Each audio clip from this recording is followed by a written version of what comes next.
Well, I guess I don't have to do it since Dad did it. So anyways, we are back working on the D8 project, and we're waiting on parts. Clint at CNC's getting us those parts coming, and we decided, well, we're going to look into a few other things. So while it's been sitting in here, there's quite a bit of oil, hydraulic oil, that's accumulated on the floor, as you can see. So I started looking into seeing what the problem was. And from underneath, I went up through a hole in the belly pan, started digging a bunch of dirt out. And from underneath, I could see an issue up here. So we've got this all stripped off already, and we're in the process of getting ready to pressure wash it here in the shop. My buddy Zach got me a whole 55-gallon barrel of Purple Thunder degreaser. We're going to use that to wash this. But anyways, what we found, let me get down here. This hose runs across the top of this connection right here, and these bolts are sticking up, and they've actually wore into the bottom of this hydraulic hose. So that is one of our leaks. And then right here, this band, there's rubbers inside of here, and they're leaking. So we might be able to snug them up. We might just have to replace all that. So let's get it washed up and see what we got going on. I should have took a video of tearing all this apart, because right here in this area you have sheet metal, and then you have your blade control, which is right there laying on the track. We're gonna tighten that up while we have it apart, because it's a little bit loose. It's got some play in it, so we're gonna fix that up while we got it apart. So Scooter, he's got the fruit tree sprayer, and he's gonna start spraying that down with some Purple Thunder. Oh yeah, soak it up real good. So that is the same sprayer that I used to spray the vodka in the combine cabs. We dumped what was left of the vodka out and repurposed it, because I forgot to grab one out of my garage this morning. I have quite a few of them sprayers because they were only $5 a piece at Roll King. Keep soaking it. Got to get that grease all soaked up. Lost juice. Yeah. Oh yeah. Get her good. We got a lot of washing to do right here. What's interesting is the transmission, I think, has been out of this dozer before, because it says 510 of 96. So it's either been rebuilt or something's been done there. So definitely that date tells me something has happened. I was also looking at the heads. We had talked about the little discretion with the thread depth on the exhaust ports. This head actually has a different marking on it than that head. So I don't think this is a Caterpillar head. That one I think is an original Caterpillar head, but I don't think this one is. So I need to clean that up and see exactly what that says. All right, so we're gonna do some washing and see what we got.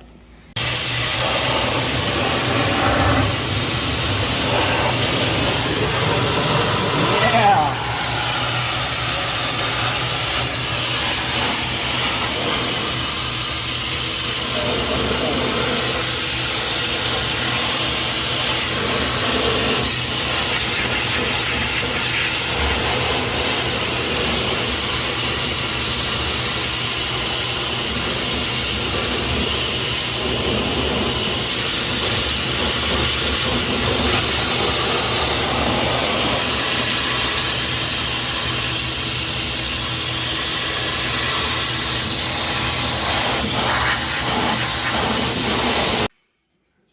Okay, so after pressure washing, we found the things that we need to fix. First thing we need to do is we need to get the hydraulic tank drained out, which there is actually a handy valve right here on the bottom of the hydraulic reservoir. And Scooter rigged me up a rain gutter, I guess you'd call it, an oil gutter, to go down to the drain pan with a tire, and looks like he's got some angle iron wedged under there. It'll work real nice. Good job, Scooter. So we're going to open up this valve. We'll get this tank draining. Oh, except you didn't line up the rain gutter or the oil gutter with the hole. it does have some transmission fluid in it that I had dumped in there just to, when we were bringing it home, just to get the blade to lift a little bit. So it definitely needs drained. I guess it was a little discrepancy on my part. I should have checked to make sure he had the C channel under there. Oh, I need to take the cap off the reservoir. That's all right. It's draining it slow. Oh, that's nasty. I think there's even some water in there.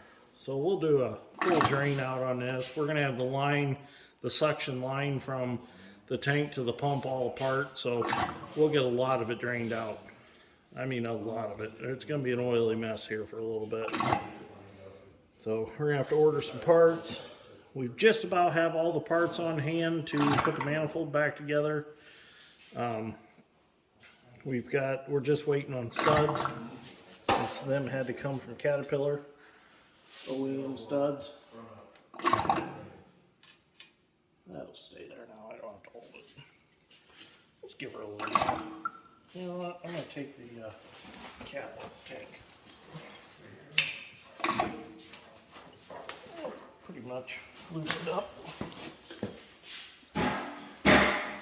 Alright, so let's just drain and we'll move on to getting some hoses off.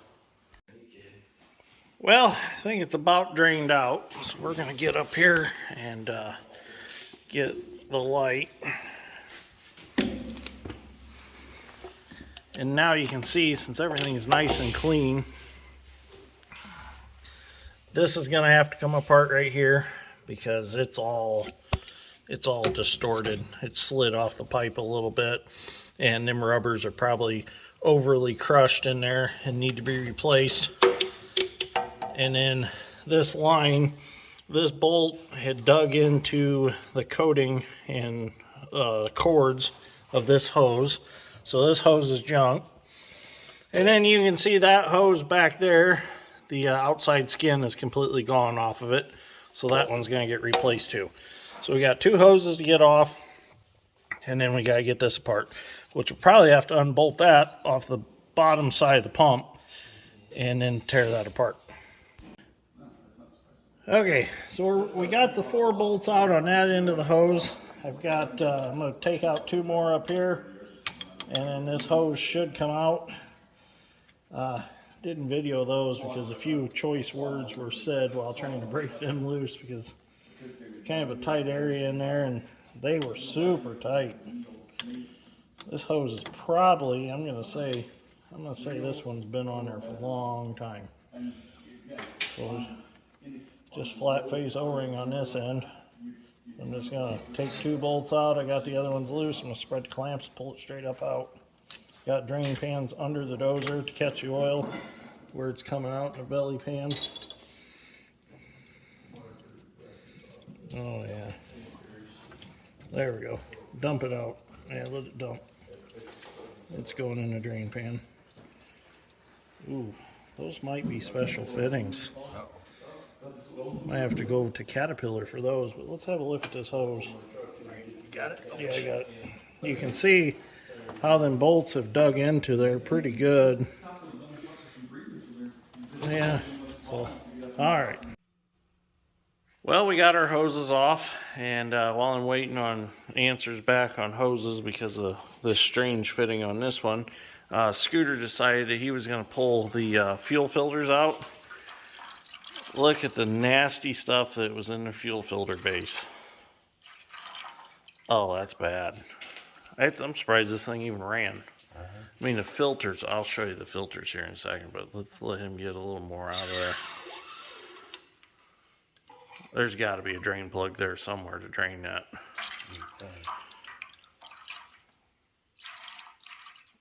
There was a lot of water in there too. So I'm working on right now cracking the drain plug loose in the tank. The valve to empty the tank must have a bunch of rust in it or something, because nothing happens when I open it. So I'm taking the actual plug out, see if we can drain something out of it. But here's the fuel filters that come out of it.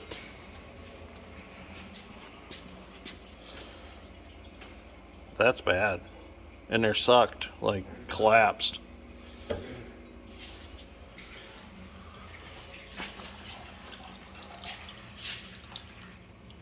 I really don't know how it run. Yeah, I'm sucking from where I... And run as good as it did. So, we're gonna fully service it, that's for sure.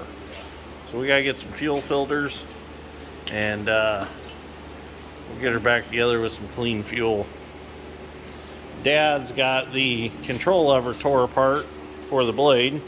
As you can see, the pin is very worn, and there are bushings. There are brass bushings in here, and they're pretty worn too. So we're gonna need some bushings and a new pin to put that back together, and that'll tighten all that up so it's not flopping around. Okay, so Scooter thinks he's located a drain plug for this, so let's see if he's right. Oh yeah, he was right. Did it drain them? Looks like there's a bunch of stuff in that hole. Oh yeah, there's water in there, definitely. We'll have to rinse that out with something. Yeah, look at, ugh. Yeah, we gotta rinse it out. Well, you gotta remember, there's been a lot of fuel through this dozer, so probably a lot of dirty fuel back in the day, like just number 2 diesel fuel.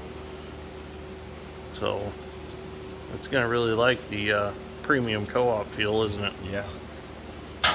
Probably make it push a lot more too. Alright, let's rinse them out with something. Well, Scooter's rinsing that filter housing out with some gas. He's got him a hose threaded in there to a kitty litter bucket. Looks like it's starting to clear up a little bit. I think we're getting it flushed out. What do you think, Scooter? I don't know. You don't know?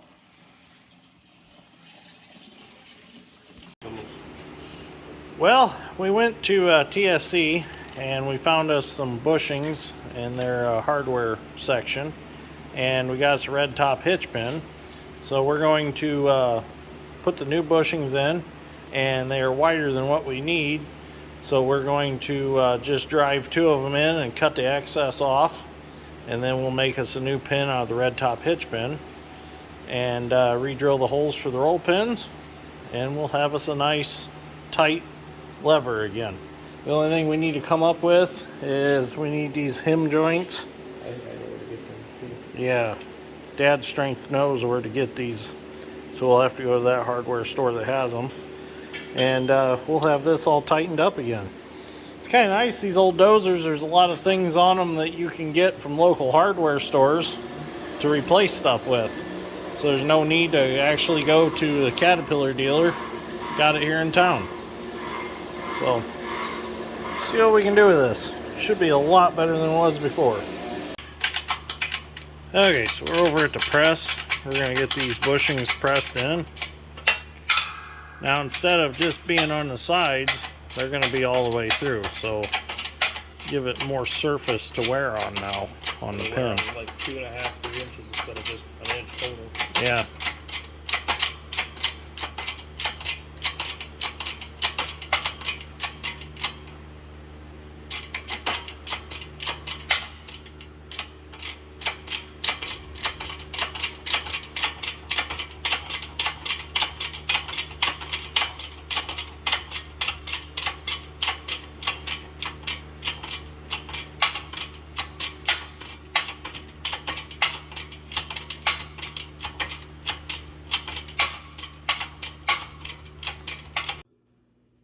Well, we got our bushings pressed in, so I'm going to go ahead and cut the excess off that we don't need. Oh, shit.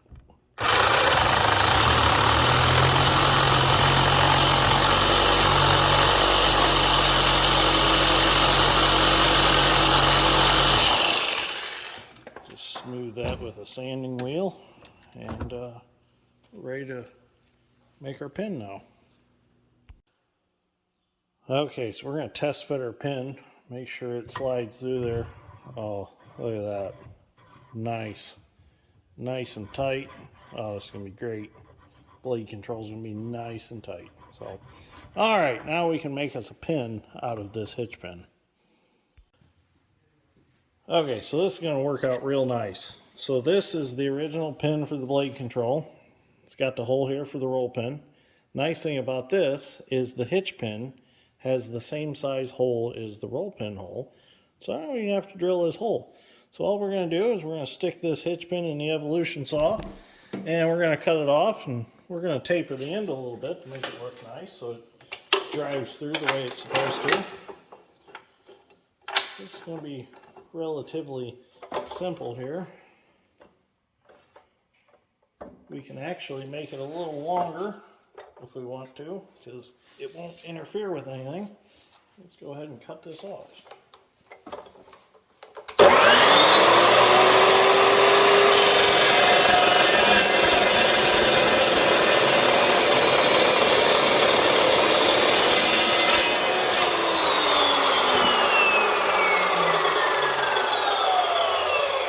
now we have us a nice little stubby red top hitch pin. We can use it for something along the line. I don't know what we can do with it, but that's going to be an awfully small wagon hitch. So now we can take our new pin, take it over to the bench grinder, and we'll put a little bit of a bevel on it, and we'll be good to go. Yeah, I did make that a little long, but that's okay. We'll grind some off.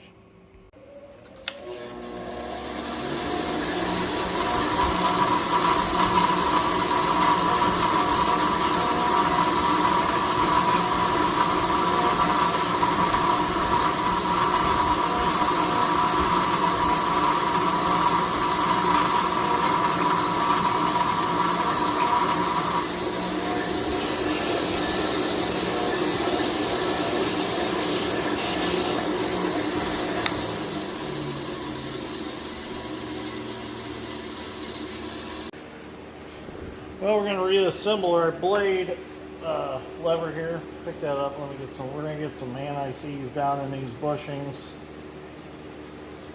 Nice thing is they're bronze bushings. It's not really going to seize up on us, but some lube will be nice. All right, so we got our new pin here. I'm going to attempt to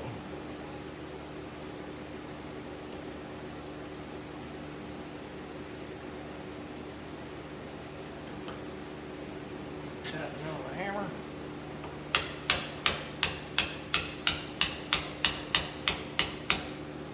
Okay, we'll line that hole up a little bit.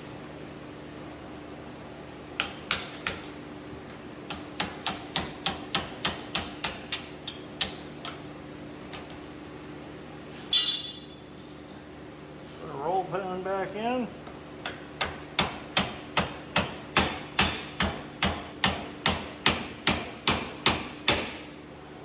There we go. More play. Look at that. That's nice. Nice and tight again. Oh yeah, I'm happy with that. Yep, perfect. And the nice thing was I left that pin a little bit long in case I needed to grab it with some pliers or something to turn it to line the roll pin up, which didn't need to. I mean, it's only, not even a 1/4 inch too long. It's not going to interfere with anything, so it'll be perfectly fine. Yeah, you can see right there. Yeah, it's not sticking out too far, but oh, that's going to be nice, real nice. So Dad's Strength's going to get some new hem joints for it, so we can replace these right here and get those tightened back up. These ones are real bad. That one's not too bad, but everything we can tighten up is less movement, so it'd be nice to be good and tight. So here's the old bushing, here's the old pin. You can see how much play there was on that, where that rubs. So now with those new bushings being all the way across, we're utilizing this whole surface area of this pin. So that will really cut down on wear too, and that should last twice as long as what this did in theory.